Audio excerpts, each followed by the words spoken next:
Dear student, स्वागत है आप सभी का अपने YouTube channel drill of nursing पे। आज मैं आपके लिए एक बहुत ही इंपॉर्टेंट टॉपिक लेके आया हूँ, इम्यूनाइजेशन। प्रीवियस जो क्लासेस थी आपके लिए काफ़ी हेल्पफुल नहीं होंगी और मैं उम्मीद करता हूँ कि आप लोगों ने नोट्स भी तैयार किए होंगे। तो टॉप जो प्रीवियस क्लासेस हैं इसमें अगर आपको कोई किसी भी क्वेश्चन में या जो भी टॉपिक मैंने समझाया है इसी में अगर आपको कोई डाउट लगता है, कोई क्वेश्चन आपको पूछना है, तो आप उससे क्वेश्चन के बारे में डिस्कस कर सकते हैं। तो आज का टॉपिक आपका है इम्यूनाइजेशन। इम्यूनाइजेशन है क्या? तो टीकाकरण एक ऐसी प्रक्रिया है, टीकाकरण एक ऐसी प्रक्रिया है जिसके तहत टीके के निवेशक द्वारा एक व्यक्ति को किसी संक्रामक बीमारी के प्रति प्रतिरोधक बनाया जाता है। मतलब क्या है कि इम्यूनाइजेशन वो प्रोसीजर है या वह प्रक्रिया है जिससे किसी व्यक्ति को किसी भी बीमारी के अगेंस्ट या उससे बचने के लिए उसकी इम्यून सिस्टम को, उसका जो प्रतिरक्षा तंत्र है उसे इम्प्रूव करता है, बढ़ाता है।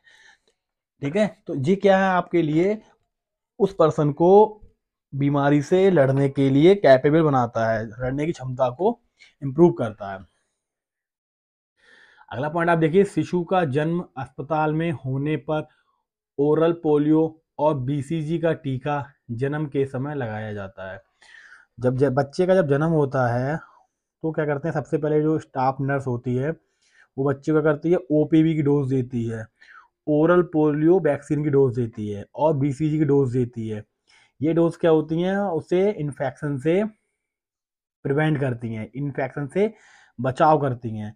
देन है इसके बाद आपका है एक पॉइंट देख रहे हैं आप पिक्चर पे, आपको दिख ही रहा होगा, वैद्यक बूस्टर खुराक। और नेक्स्ट है 2 खुराक यदि टीका पहले ना लगा हो तो। मतलब क्या है, एक तो एट बर्थ पर्सन को वैक्सीन दी जाती है, पर्सन से मेरा मतलब है बच्चे को वैक्सीन दी जाती है जब बच्चे का जन्म होता है। और उसके बाद अगर बच्चे की वैक्सीन मिस हो गई है किसी कारणवश तो क्या करते हैं, वो बूस्टर डोज देते हैं। बूस्टर डोज क्या होती है, पहले की जो वैक्सीन है उससे ज़्यादा इफेक्टिव होती है, ज़्यादा पावरफुल होती है, क्योंकि वो फर्स्ट डोज को भी रिकवर करती है। नोट देखिए, नोट मैंने आपको नोट देखिए, नोट आपके लिखा हुआ है, टीके की 2 खुराक के बीच 1 महीने का अंतराल होना चाहिए। टीके की खुराक के बीच मतलब क्या है, जब पर्सन को डोज दे दी गई है तो फर्स्ट डोज और सेकंड डोज के बीच क्या है, उसका समय अंतराल क्या है, कम से कम मिनिमम 1 मंथ का होना चाहिए। हल्की खांसी, सर्दी व बुखार में टीका दिए जा सकते हैं। जैसे आप देखते हैं कोविड में क्या था कि किसी को भी कोई भी क्रॉनिक डिजीज थी या एक्यूट डिजीज थी तो सबसे पहले क्या करता था, डॉक्टर के द्वारा उसे कंसल्ट कराया जाता था कि इस पर्सन को ये बीमारी है, तो क्या हम इस पर्सन को या इस इंडिविजुअल को हम डोज दे सकते हैं या नहीं दे सकते हैं। ठीक है, तो दोनों आपने दोनों पॉइंट को नोट कर लिया होगा। अब आगे बढ़ते हैं हम। अब आपने यहाँ तक तो पढ़ लिया कि इम्यूनाइजेशन का क्या रोल है, क्यों दिया जाता है, क्या वजह है। अब देखते हैं इंजेक्शन सेफ्टी। ये क्वेश्चन आपका 5 नंबर में आता है। इंजेक्शन सेफ्टी क्या है, इसके बारे में बताइए। तो इंजेक्शन लगाते समय निम्न बातों का ध्यान रखना चाहिए। मतलब वो कौन कौन सी बातें हैं जो हमें इंजेक्शन लगाते समय ध्यान में रखनी चाहिए। पहला पॉइंट क्या है, डॉक्टर के लिखित आदेशानुसार इंजेक्शन लगाना चाहिए। मतलब क्या है, डॉक्टर ने किस रूट में बोला है, आईएम बोला है, आईवी बोला है, सबक्यूटेनियस बोला है, किस रूट को डॉक्टर ने लगाने को बोला है, यानी कि हमें डोज को किस रूट में ह्यूमन में लगाना है, उसका हमें विशेष ध्यान रखना चाहिए। पूरी प्रक्रिया के दौरान एस्टिक विधि द्वारा करनी चाहिए। एसेप्टिक, ये क्या है, एसेप्टिक टेक्निक वो टेक्निक होती है आपकी जिसमें हैंड वॉशिंग है, ग्लविंग है, गाउनिंग है, ये सारा प्रोसीजर आपका इंक्लूड होता है। जैसे आपने देखा भी होगा कोविड टाइम में क्या है कि जब जो पेशेंट कोविड के थे उनके पास अगर कोई हेल्थी मेंबर जाता था या उसका कोई रिलेटिव जाता था तो पीपीई किट का यूज करके जाता था। तो पीपीई किट की फुल फॉर्म क्या है, पर्सनल प्रोटेक्टिव इक्विपमेंट को यूज करके जाता था, जिसमें उसका फेस मास्क था, फेस शील्ड था, ग्लविंग, गाउनिंग, शू कवर, होल उसका एक क्या था, पीपीई किट थी, वो एक तरह पूरी एक किट थी।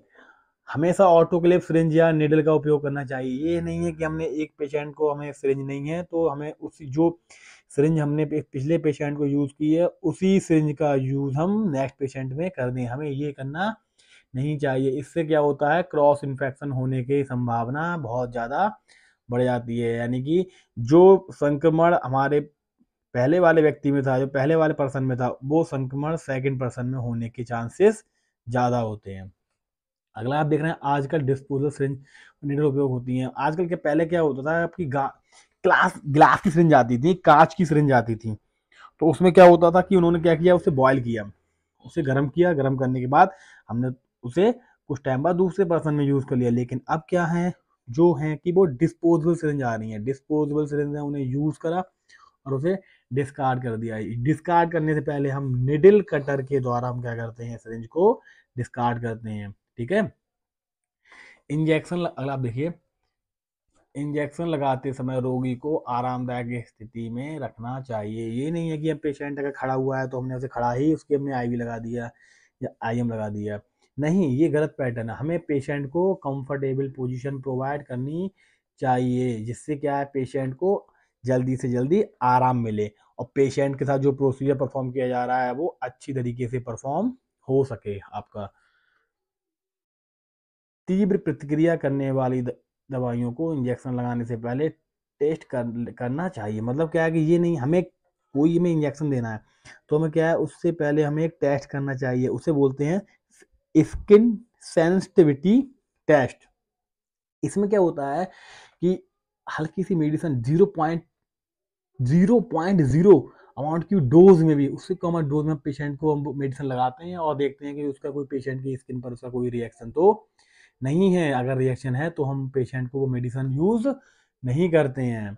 अगला है आपका, रोगी के इंजेक्शन सही जगह लगाना चाहिए और पैथोजन जगह बदल कर लगाना चाहिए। हमें उसकी एक साइड हमने अगर उसका आईएम लगा दिया तो जरूरी नहीं है हम उसको जो सेकंड इंजेक्शन लगाएं वो उसी साइड पे उसी जगह पे हम लगाएं। ऐसा हमें नहीं करना चाहिए, हमें साइड को बार बार चेंज करते रहना चाहिए। अब आप देखेंगे, यहाँ तक आपने पढ़िए कि इंजेक्शन लगाने की विधियाँ क्या हैं। ठीक है, इंजेक्शन लगाते कैसे हैं, क्या तरीका है, क्यों सेफ्टी से लगाना चाहिए।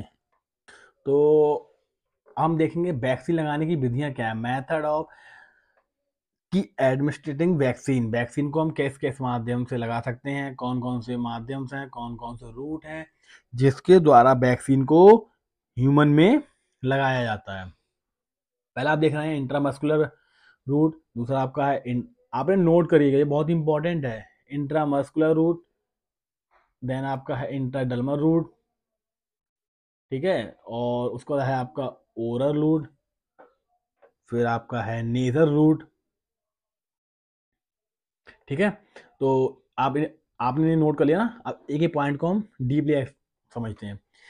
आपका जो इंट्रामस्कुलर रूट है, इसमें इसके द्वारा वैक्सीन को शरीर की मांसपेशियों में सुई द्वारा प्रवेश करवाया जाता है। इसके द्वारा क्या, आईएम क्या होता है, इसमें डेल्टॉइड मसल में देते हैं। ठीक है, इसमें क्या है कि हम जो वैक्सीन होती है वो निडल सुई के द्वारा, सुई के माध्यम से ह्यूमन के अंदर इसे इंसर्ट किया जाता है और ये भी एक रूट होता है जिसके माध्यम से ह्यूमन को वैक्सीन दी जाती है, पर्सन को दवा दी जाती है लिक्विड फॉर्म में, जैसे आपका टीटी हो गया। अगला है आपका इंटरडर्मल, इसमें वैक्सीन को त्वचा के सबसे ऊपरी सतह में निवेश किया जाता है, मतलब सुपरफिशियली स्किन में इसे लगाया जाता है। ठीक है, उसमें क्या होता है, आपका जो इंट्रावीनस है, इंटरडर्मल है और ओरल है, ये सारे रूट क्या होते हैं, मेडिसिन को देने के डिफरेंट डिफरेंट रूट, अलग अलग रूट आपके होते हैं। देखो अगला आ गया आपका ओरल। ओरल क्या है, यह वैक्सीन निवेशक का सबसे आराम तरीका है जिससे सुई या इंजेक्शन की आवश्यकता नहीं होती है। इस रूट में क्या है, ह्यूमन डायरेक्ट टैबलेट फॉर्म में क्या है, अपने उसमें ओरली इसने इनहेल कर लिया और पानी पी लिया और उसे स्वेल कर लिया। तो ये बहुत ही ज़्यादा सुलभ तरीका होता है ह्यूमन के लिए वैक्सीन को देने का, टैबलेट को देने का, मेडिसिन को देने का। वैक्सीन मतलब कुछ डोज होती हैं जो पेशेंट को क्या कहते हैं, ओरली माध्यम से दे दी जाती हैं। और आपका है देन इंट्रानेजल रूट, अब नेजर के माध्यम से कौन कौन डोज दी जाती है, देखिए इसमें वैक्सीन स्प्रे स्प्रे के माध्यम से नेजल, वो ओपीवी है आपका, ठीक है, आपको दिख रहा होगा ओपीवी ओरल पोलियो मुंह द्वारा, डीपीटी डिप्थीरिया खांसी टेटनेस पोलियोमाइलाइटिस मुंह के द्वारा, मीजल्स का, ये सारी वैक्सीन जो आपकी टाइफाइड वैक्सीन है, टीटी वैक्सीन है, इन्फ्लुएंजा है, तो ये सारी वैक्सीन है, ये पर्सन को इंट्रानेजल रूट से दी जाती हैं, ठीक है। तो आज की वीडियो में बस इतना ही। नेक्स्ट क्लास के साथ अब हम बहुत ही बेहतरीन टॉपिक हैं जो आपके इम्पोर्टेंट टॉपिक हैं उनको लेके आएंगे। तो उससे पहले आप हमारे चैनल को शेयर और सब्सक्राइब कीजिएगा ज़्यादा से ज़्यादा लोगों तक, हमारे चैनल का जो मेन मोटिव है उसमें अपना अहम योगदान दीजिएगा और सपोर्ट कीजिएगा। और प्यारे बच्चों, अब नेक्स्ट संडे से आपका टेस्ट सीरीज स्टार्ट होने वाली है, तो उसके लिए क्या क्या इंपॉर्टेंट क्वेश्चन है आपके, जो जो टॉपिक कंप्लीट होते जा रहे हैं इसमें क्या क्या इंपॉर्टेंट है, क्या क्या आपको क्वेश्चन आने की चांसेस हैं, इसकी सीरीज आने वाली है। तो उससे पहले आप कमेंट सेक्शन में बताइए कि आपको जो प्रीवियस क्लासेस हैं वो कैसी लगी। तो प्यारे बच्चों, आज की क्लास में बस इतना ही, मिलते हैं नए क्लास में, शुक्रिया।